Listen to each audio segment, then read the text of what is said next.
বন্ধু দেখুন, কুমড়ো ফুলের বড়া বানাবো।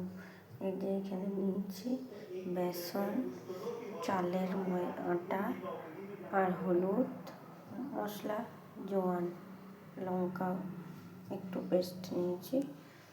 দেখুন বানাবো।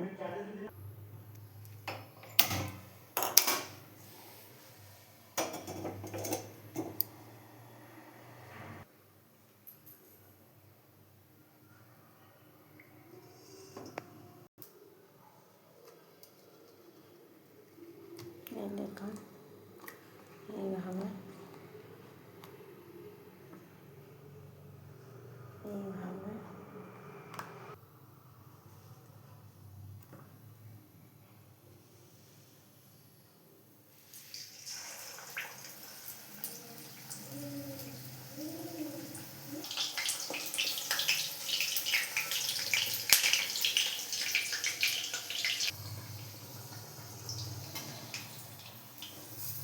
দেখুন কুমড়ো ফুলের বড়া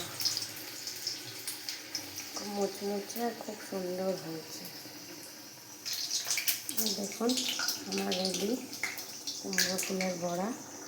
আর প্লিজ লাইক করবেন, সাবস্ক্রাইব করবেন আর ভিডিওটা শেয়ার করবেন আর কমেন্ট করবেন।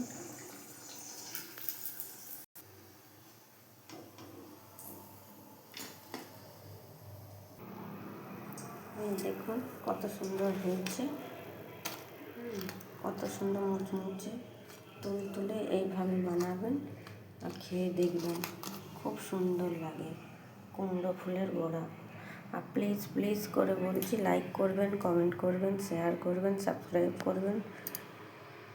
ধন্যবাদ।